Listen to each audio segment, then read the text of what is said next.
The morning sun cast long shadows across the manicured lawns of Buckingham Palace as King Charles III stood at his office window, watching the early joggers make their way through St. James's Park.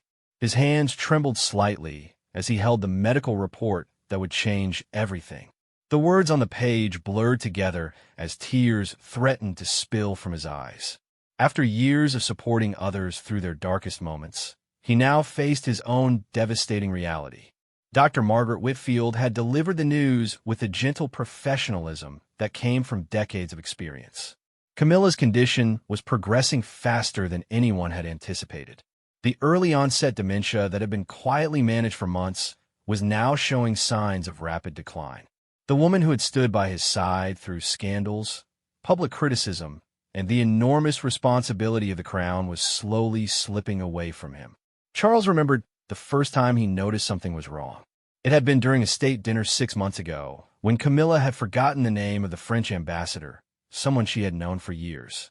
She had laughed it off, making a joke about too much champagne, but Charles had seen the confusion in her eyes. That moment of uncertainty had haunted him ever since. The king's private secretary, Sir Clive Alderton, knocked softly on the door before entering. He could see the weight of decision pressing down on his monarch's shoulders. Charles had aged visibly in recent months, the stress of keeping Camilla's condition private while maintaining their royal duties taking its toll on both of them. "Your Majesty, the Prime Minister is on line 1, Sir Clive announced quietly. "He's asking about the announcement you mentioned yesterday." Charles nodded slowly, still staring out at the park where normal people lived normal lives, unburdened by the weight of crowns and public expectations. He had spent the night wrestling with an impossible decision. The doctors had recommended that Camilla step back from public duties immediately. Her safety and dignity depended on it. But how do you tell a nation that their queen consort, barely 2 years in her role, was facing a battle she couldn't win? The telephone call with the Prime Minister had been brief but painful. Charles had explained the situation in clinical terms, avoiding the emotional devastation that threatened to overwhelm him.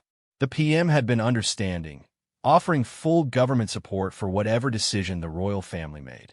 But Charles knew that understanding from politicians was different from the reaction they would face from the public and the press. Camilla entered the room quietly, moving with the careful steps of someone who no longer trusted their own body completely. She was still beautiful, still the woman who had captured his heart decades ago, but there was a fragility about her now that broke Charles's heart every time he looked at her. Some days were better than others, and today seemed to be one of her clearer days.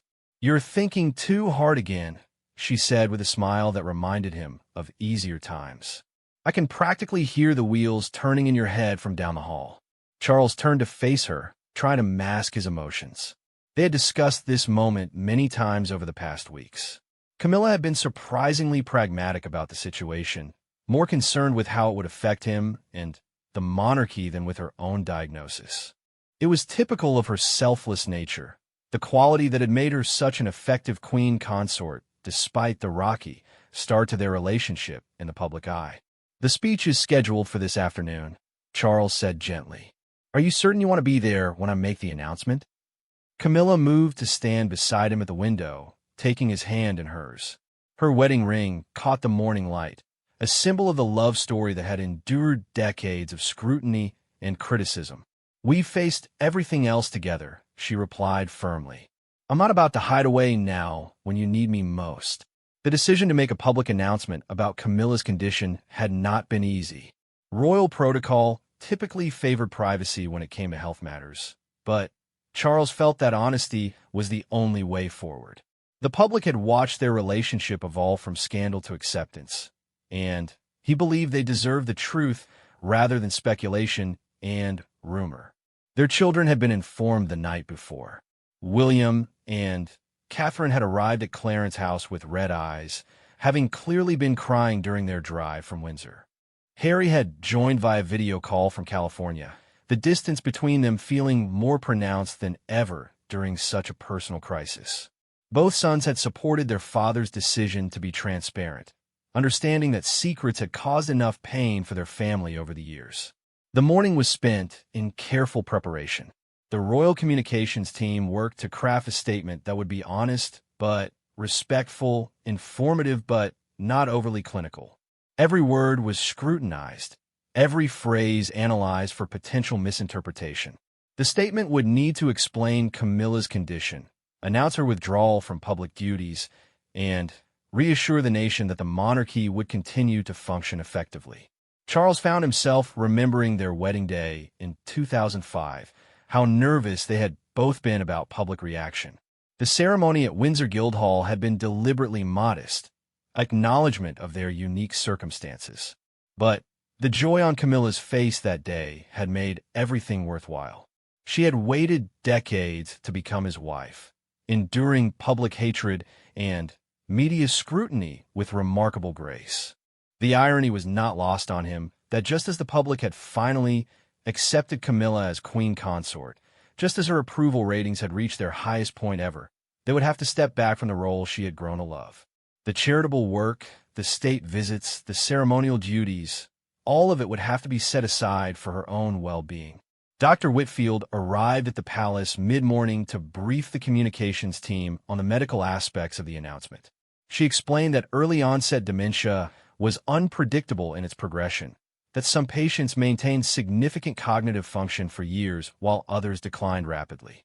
The uncertainty was perhaps the cruelest aspect of the diagnosis, not knowing how much time they had left together as the people they had always been.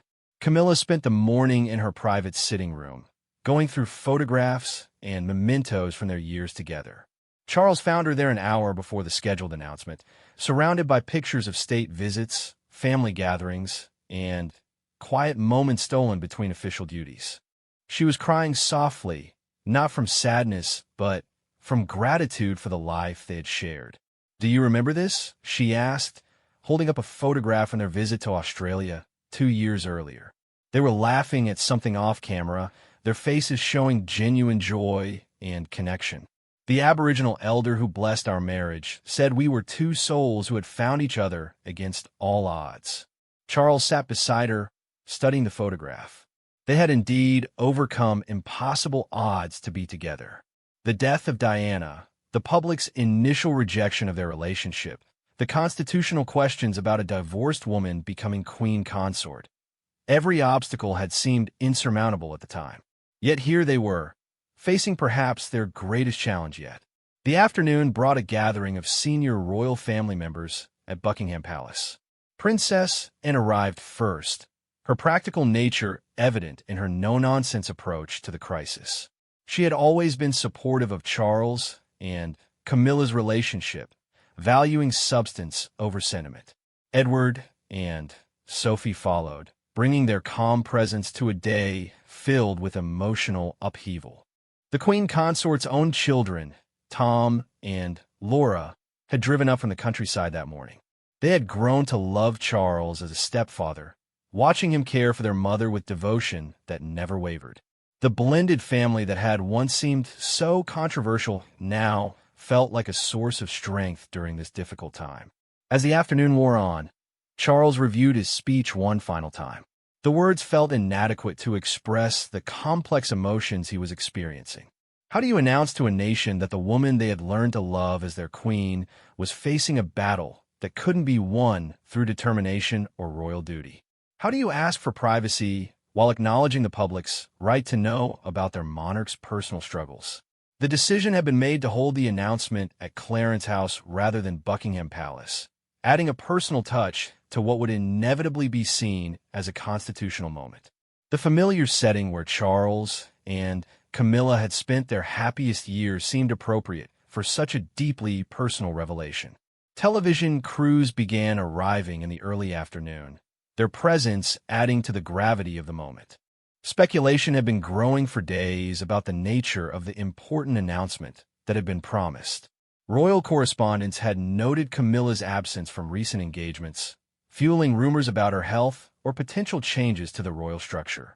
Charles spent the final hour before the announcement in prayer at the private chapel within Clarence House. His faith had sustained him through previous crises, and he drew on that spiritual strength now. He prayed for wisdom in his words, for strength for Camilla, and for understanding from the British people who had entrusted him with the crown. When he emerged from the chapel, Camilla was waiting for him in her favorite blue dress, the one she had worn to their engagement announcement years earlier. Her stylist had worked carefully to ensure she looked her best, understanding that this might be her final major public appearance. Despite the circumstances, she radiated the dignity that had made her such an effective queen consort. The moment had arrived. As they walked hand in hand toward the room where the cameras waited, Charles felt the weight of history pressing down on them. This announcement would mark the end of one chapter in their love story and the beginning of another, more challenging one. But they would face it together as they had faced everything else, with love, dignity, and an unshakable commitment to each other and to the crown they had sworn to serve. The red recording light on the television camera seemed to burn into Charles's soul as he took his place behind the mahogany desk in his study at Clarence House. Camilla sat beside him, her hands folded carefully in her lap, every inch the composed queen consort she had become over the past 2 years. The room fell silent except for the gentle ticking of the antique clock that had belonged to his grandmother, the Queen Mother. "My fellow citizens of the United Kingdom and the Commonwealth realms," Charles began, his voice steady despite the emotional storm raging within him. "I speak to you today with a heavy heart about a matter that affects not only our royal family, but touches the lives of countless families across our nation." He paused, glancing at Camilla, who gave him the slightest nod of encouragement. Her strength in this moment reminded him of why he had fought so hard for their love to be accepted. "The queen consort has been diagnosed with early-onset dementia. After careful consideration and consultation with our medical team, we have decided that she will step back from her public duties to focus on her health and spend quality time with our family." The words hung in the air like a physical presence. In television studios across the country, presenters struggled to maintain their composure as the significance of the announcement sank in.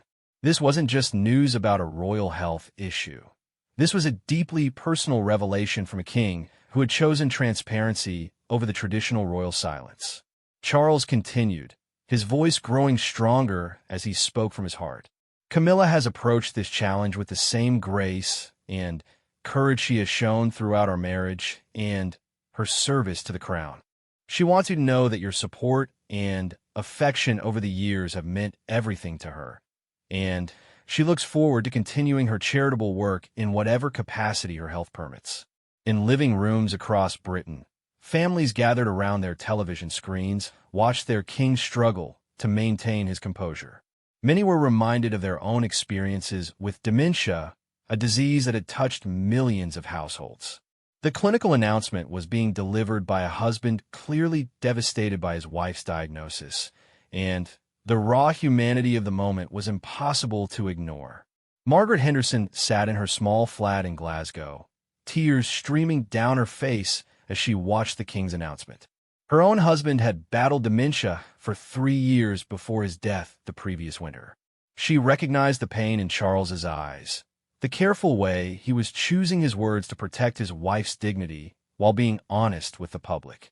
"At least they caught it early," she whispered to her cat, remembering how her husband's diagnosis had come too late for any meaningful intervention.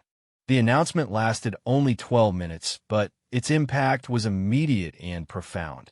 As soon as Charles finished speaking, newsrooms across the globe erupted into activity. Royal correspondents who had spent years analyzing every gesture and word from the royal family found themselves dealing with an unprecedented level of personal revelation from the monarchy. Rebecca Mitchell, the BBC's royal correspondent, stood outside Clarence House as she delivered her analysis to millions of viewers. This announcement represents a fundamental shift in how the royal family communicates with the public, she explained, her own voice thick with emotion. "King Charles has chosen to share one of the most personal and devastating challenges a family can face, showing a level of transparency we've never seen from the monarchy before." Social media exploded with reactions ranging from sympathy and support to criticism and conspiracy theories.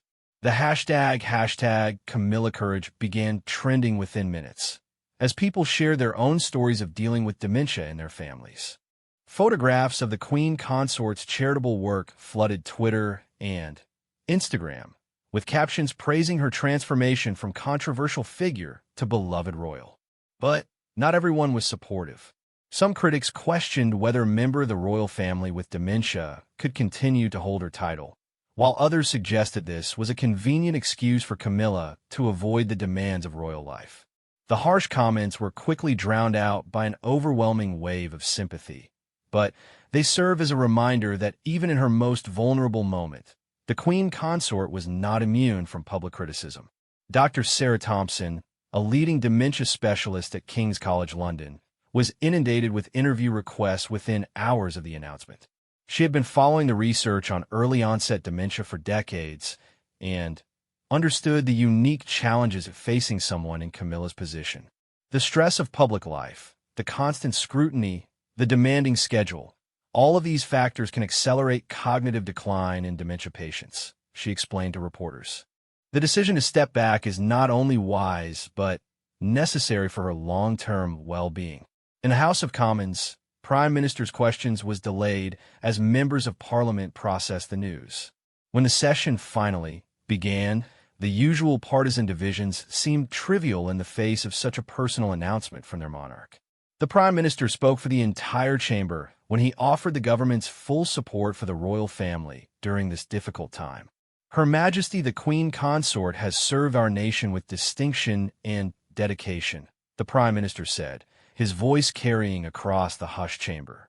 She has earned the respect and affection of the British people through her charitable work, her support for His Majesty, and her grace under pressure. Today, it is our turn to support her. The Archbishop of Canterbury issued a statement within hours, calling for prayers for the royal family and praising Camilla's courage in facing her diagnosis. Churches across the country began holding special services, with many clergy drawing parallels between the Queen Consort situation and the experiences of their own parishioners. The announcement had transformed a royal health issue into a moment of national reflection on aging, memory, and the fragility of human life. Prince William and Catherine made their first public appearance since the announcement that evening, attending a previously scheduled charity gala in London. The Prince of Wales looked tired but composed as he spoke briefly to reporters outside the venue. "My stepmother has shown incredible strength throughout this process," he said, using the term stepmother publicly for the first time. "She and my father have our complete support, and we ask for privacy as our family adjusts to these new circumstances." The international reaction was equally swift and supportive. President Macron of France called King Charles personally to offer his condolences and support. The President of the United States issued a statement praising Camilla's service and wishing the royal family strength during this challenging time. Commonwealth leaders from across the globe sent messages of support, recognizing that this announcement affected not just Britain, but all the realms where Charles served as head of state. In Australia, where Charles and Camilla had made a particularly successful visit just 2 years earlier, Prime Minister Anthony Albanese spoke about the couple's warmth during their tour. "They connected with ordinary Australians in a way that surprised even their critics," he said. The Queen Consort's diagnosis is a reminder that even royalty faces the same health challenges that affect families everywhere. The medical community used the announcement as an opportunity to raise awareness about early-onset dementia, a condition that affects people under the age of 65 and often goes undiagnosed for years. Charities focused on dementia research saw a surge in donations throughout the day, with many citing the Queen Consort's courage in going public with her diagnosis as inspiration for their contributions. Dr. James Morrison, who had treated Camilla's condition from its earliest stages, watched the announcement from his office at a private medical practice in London. He had worked with the Royal Medical Team to develop a treatment plan that would allow the Queen Consort to maintain her quality of life for as long as possible. The decision to go public, he knew, would help millions of other families facing similar diagnoses. Television talk shows across the country dedicated their programming to discussing the announcement and its implications. Phone lines lit up with callers sharing their own experiences with dementia, creating an unexpected moment of national unity around a shared human experience. The monarchy, often seen as distant and formal, had suddenly become deeply relatable to millions of families dealing with similar challenges. Fashion magazines and lifestyle publications began publishing retrospectives of Camilla's style evolution over her years as queen consort. The woman who had once been criticized for her appearance was now being celebrated for her elegance and grace.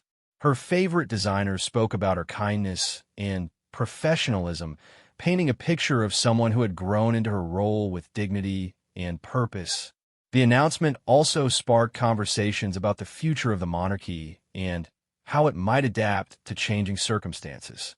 Constitutional experts debated the implications of a queen consort with dementia, though most agreed that since her role was largely ceremonial, there were no immediate constitutional issues.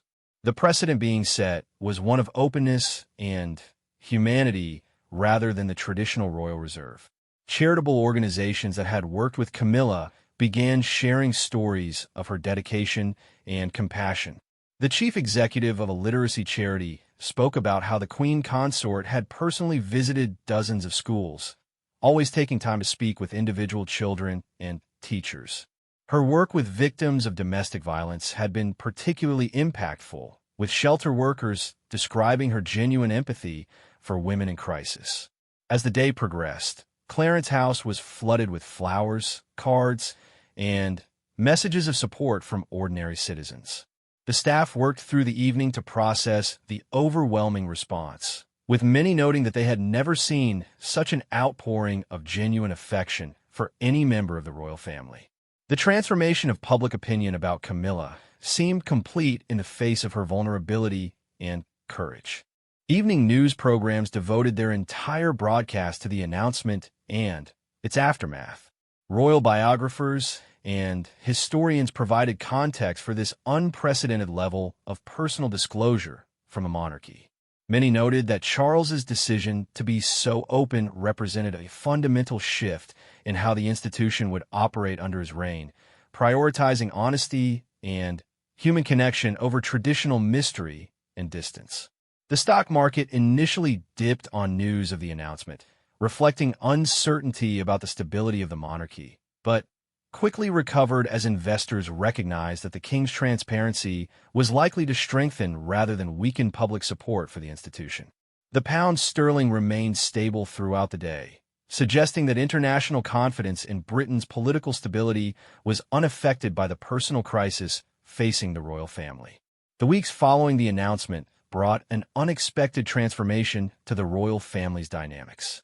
What had begun as a crisis became an opportunity for healing relationships that had been strained for years.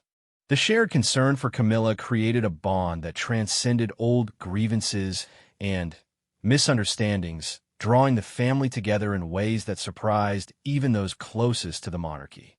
Prince Harry's decision to return to London came as a shock to royal watchers and family members alike. The Duke of Sussex, who had maintained a careful distance from his father since stepping back from royal duties, boarded a private jet in California within 48 hours of the announcement.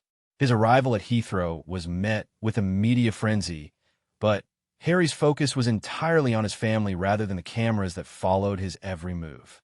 The reunion between Harry and Charles took place in the king's private study at Clarence House, the same room where the announcement had been made.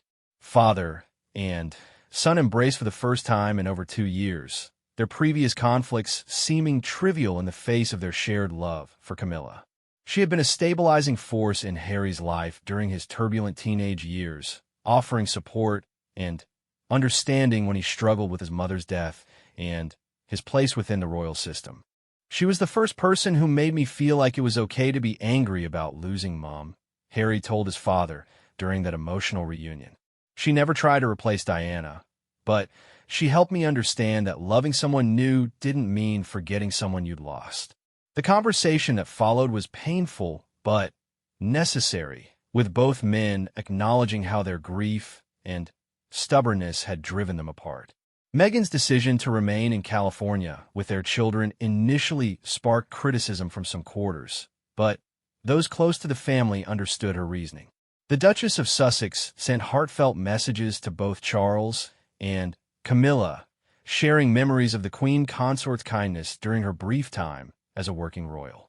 Her absence allowed Harry to focus entirely on his family without the additional media attention and controversy that her presence might have generated. William and Harry's relationship, fractured by years of misunderstandings and public disputes, began to heal through their shared concern for their stepmother. The brothers spent hours together at Clarence House, taking turns sitting with Camilla during her afternoon rest periods and working together to coordinate family schedules around her medical appointments. Their wives, Catherine and Meghan, began communicating again through text messages, sharing resources about dementia care and offering each other support. The Prince and Princess of Wales had always maintained a warm relationship with Camilla, but her diagnosis deepened their appreciation for her role in their father's happiness. Catherine, in particular, found herself drawing on Camilla's advice about balancing royal duties with family life. The Queen Consort's experience managing a blended family while under intense public scrutiny provided valuable insights for Catherine as she navigated her own role as a future queen. Princess and emerged as an unexpected pillar of strength during this period. Known for her no-nonsense approach to royal duties, she surprised many by revealing a tender side as she helped coordinate Camilla's care. Anne's military background proved invaluable in organizing the practical aspects of managing a progressive illness while maintaining the dignity and security required for a member of the royal family. The decision to move Camilla's primary residence from Clarence House to the more secure and private Highgrove estate was made after careful consideration by the entire family. The Gloucestershire property, long beloved by both Charles and Camilla, offered the peace and familiarity that would be crucial for her well-being as her condition progressed. The move also allowed for better security arrangements and easier access for medical professionals. Zara Tyndall and Peter Phillips, Princess Anne's children, became regular visitors to Highgrove during this period. Their relaxed, informal approach to royal life made them particularly effective at keeping Camilla's spirits up during difficult days. Zara's experience as a mother and her down-to-earth personality provided comfort to both Charles and Camilla as they adjusted to their new reality. The Queen Consort's own children, Tom Parker Bowles and Laura Lopez, found themselves thrust into an unusual position as their mother's condition became a matter of national interest. Both had maintained relatively private lives despite their mother's prominent role, but they now became crucial members of the support team surrounding her. Tom's career as a food critic took on new meaning as he worked with Camilla's medical team to ensure she maintained proper nutrition as her condition progressed. Laura's background in art and interior design proved valuable in creating comfortable, familiar spaces for her mother at various royal residences. She worked quietly to fill Camilla's rooms with photographs, artwork, and personal mementos that would provide comfort and trigger positive memories. The effort was deeply appreciated by Charles, who watched his stepdaughter's devotion to her mother with growing admiration. The grandchildren's reactions to Camilla's diagnosis varied according to their ages and understanding. Prince George, Princess Charlotte, and Prince Louis were gently informed about their step-grandmother's condition in age-appropriate terms. Catherine and William worked with child psychologists to help their children understand why grandmother Camilla might sometimes seem confused or tired, emphasizing the importance of patience and love. Archie and Lilibet, Harry and Meghan's children, maintained contact with their grandfather and step-grandmother through video call from California. These virtual visits became highlights of Camilla's days, as she delighted in watching the children play and hearing about their activities. The technology that had once seemed challenging to the older generation now provided a crucial connection across the Atlantic. The extended royal family rallied around Charles and Camilla in ways that surprised longtime observers of the monarchy. The Duke and Duchess of Edinburgh, Prince Edward, and Sophie became regular fixtures at family gatherings, with Sophie's background in public relations proving invaluable in managing the ongoing media interest in Camilla's condition.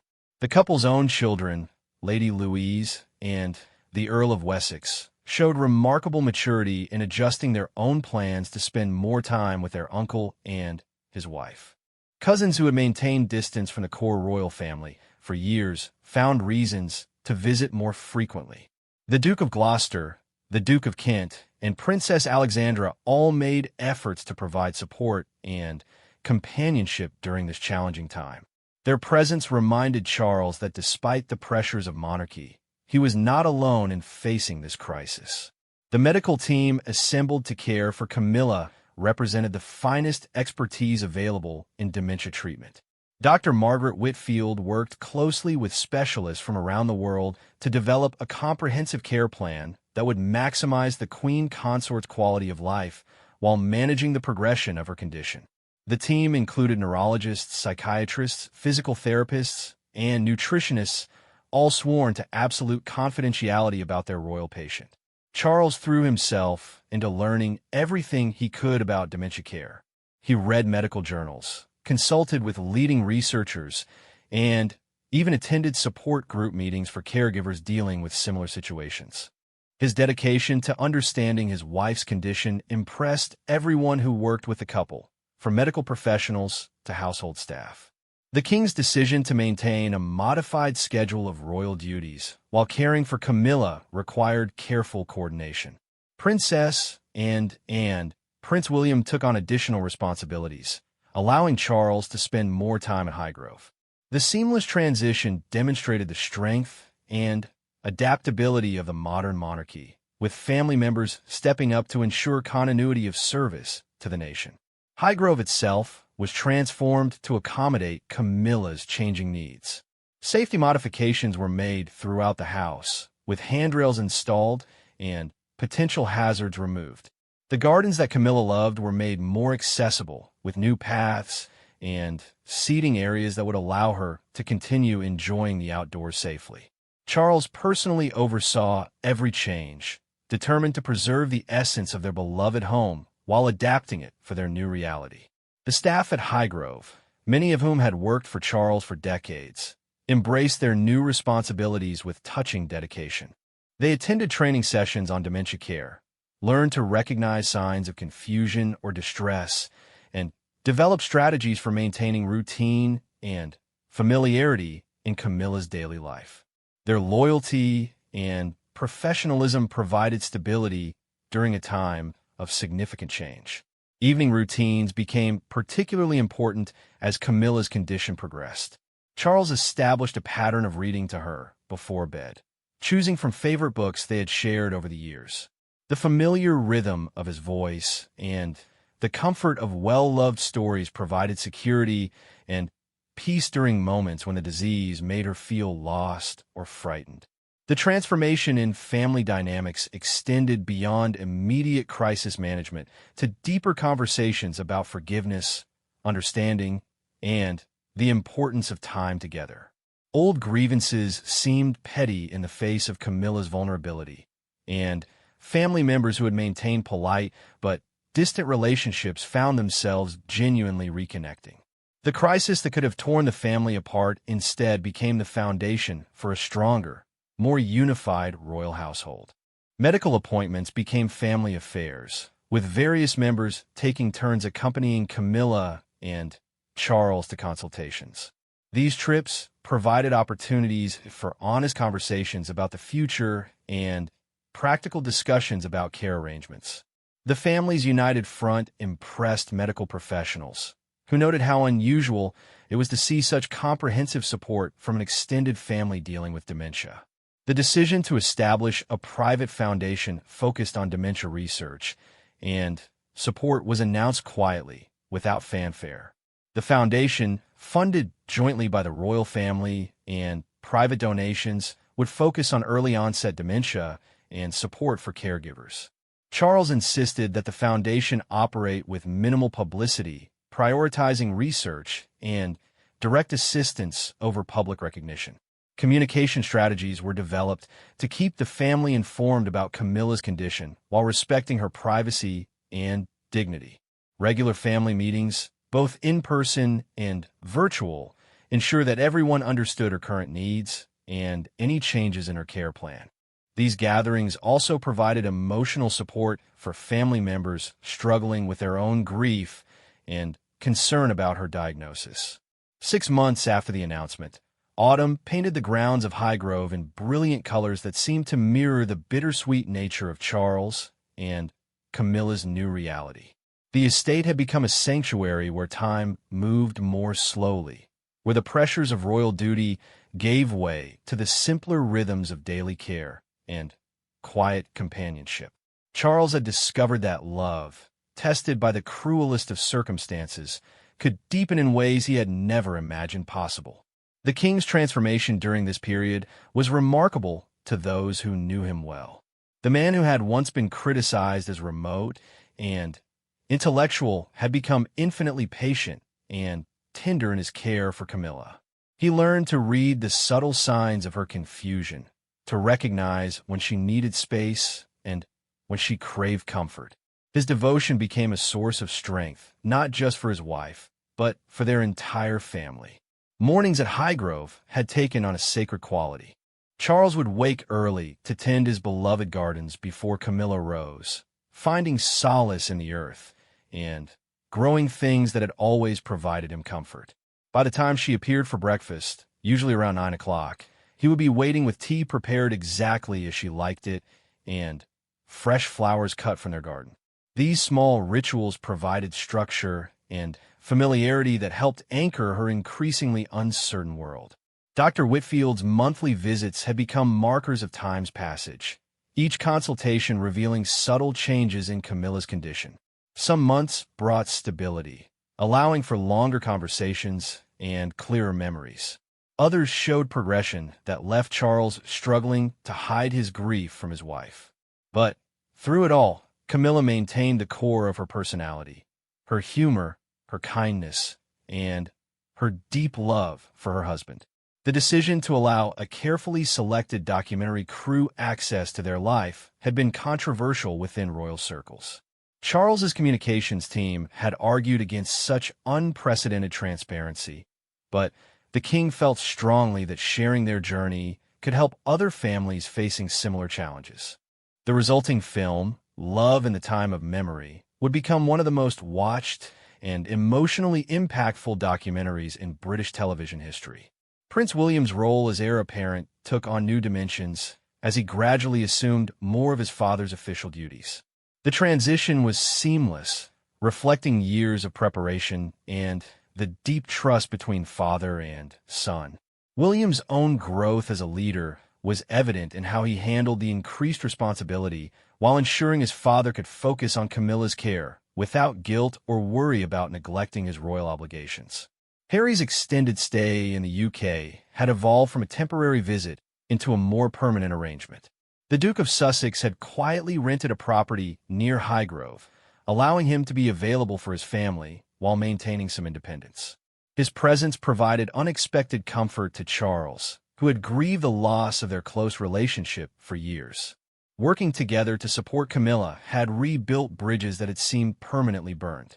The grandchildren adapted to their grandmother's condition with the resilience and acceptance that often characterizes children's responses to difficult situations. Prince George, now old enough to understand more about illness, became particularly protective of Camilla during family gatherings. His gentle manner with her revealed a maturity beyond his years and brought tears to his grandfather's eyes on more than one occasion. Catherine's role in the family had deepened significantly during this period. Her natural empathy and practical nature made her an invaluable support to both Charles and William as they navigated their new responsibilities. She had also become an advocate for dementia awareness, using her platform to highlight the need for better support systems for families dealing with the disease. Her work was done quietly, without fanfare, but with genuine commitment to making a difference. The Queen Consort's charitable work had been carefully restructured rather than abandoned entirely. On her better days, Camilla would record video messages for organizations she had supported, participate in virtual meetings, or host small gatherings at Highgrove for charity representatives. These activities provided her with a sense of purpose and continuity that her medical team considered crucial for her emotional well-being. International reaction to the royal family's openness about dementia had been overwhelmingly positive. Medical conferences around the world featured presentations about the Camilla effect, the surge in early diagnosis, and treatment seeking that followed her public disclosure. Research funding for dementia had increased dramatically, with several breakthrough studies crediting the royal family's advocacy for their successful funding applications. The transformation of public opinion about Camilla had reached its culmination during this period. Opinion polls showed her approval ratings at historic highs, with many Britons expressing admiration for her courage and dignity in facing her illness. The woman who had once been vilified as a marriage wrecker had become a beloved figure representing strength in vulnerability and grace under pressure. Charles's own public appearances during this time were marked by a new authenticity that resonated powerfully with audiences. His speeches about caregiving, love, and the importance of cherishing time with loved ones carried emotional weight that his previous formal addresses had often lacked. The king, who had sometimes seemed uncomfortable with public emotion, now spoke from his heart with compelling honesty. The establishment of the Camilla Foundation for Dementia Research and family support had grown beyond the royal family's initial modest plans. Donations poured in from around the world, enabling the foundation to fund cutting-edge research while providing direct support to families dealing with dementia. The foundation's work was conducted with minimal publicity, focusing resources on results rather than recognition. Seasonal celebrations at Highgrove took on special significance as the family recognized that each gathering might be among Camilla's last clear memories of such occasions. Christmas preparations began earlier and involved more family members than ever before, with everyone contributing to creating magical moments that would comfort and delight her. The effort put into these celebrations reflected not duty or tradition, but pure love. The support staff at Highgrove had become an extended family during this period. Many had worked for Charles for decades, but their dedication to Camilla's care revealed depths of loyalty and affection that went far beyond professional obligation. They learned to communicate effectively with someone experiencing cognitive decline, showing patience and creativity that made them invaluable members of the care team. Medical advances in dementia treatment offered occasional glimmers of hope. Dr. Whitfield carefully evaluated new therapies and medications, always balancing potential benefits against side effects and quality of life considerations. The royal family's resources allowed access to experimental treatments not yet widely available, but Charles insisted that any positive results be shared with the broader medical community. Camilla's lucid moments became precious gifts to be treasured. During these periods, she would express gratitude for the love surrounding her and worry about the burden her condition placed on others. Charles learned to reassure her gently while avoiding discussions that might cause distress. These conversations often revealed her deep understanding of her situation and her remarkable acceptance of circumstances beyond her control. The memoir Charles had begun writing about their love story took on new urgency as he raced to capture memories, while Camilla could still contribute to the narrative. Their evening sessions, with Charles asking gentle questions about their shared history, became intimate documentations of a remarkable relationship. The resulting book would eventually become a bestseller, with proceeds supporting dementia research. Photography sessions with the family became more frequent and more precious. The official royal photographer worked to create beautiful, dignified images that would preserve memories of this period for future generations. These photographs captured not just faces and formal poses, but genuine emotions and connections that told the story of a family united by love and strengthened by crisis. The one-year anniversary of the announcement was marked quietly at Highgrove, with close family present. Charles reflected on how much had changed and how much had remained constant. Camilla's condition had progressed, but slowly and with dignity. More importantly, their love had proven stronger than the disease trying to steal her memories. The man who had waited decades to marry the woman he loved was determined to cherish every remaining moment they would have together. The legacy of their journey extended far beyond the royal family. Hospitals reported increased early screening for dementia symptoms. Support groups for caregivers grew in membership and effectiveness. Medical schools began incorporating more comprehensive training in dementia care. The courage of a king and queen consort in sharing their most vulnerable moments had created ripples of positive change throughout society. As winter approached Highgrove again, Charles found himself grateful for the unexpected gifts this difficult year had brought. His family was closer than it had been in decades. His relationship with his sons had been rebuilt on stronger foundations. Most importantly, he had discovered depths of love and strength he never knew he possessed. In the face of memory's cruel theft, love had proven to be the one thing that could not be forgotten or lost.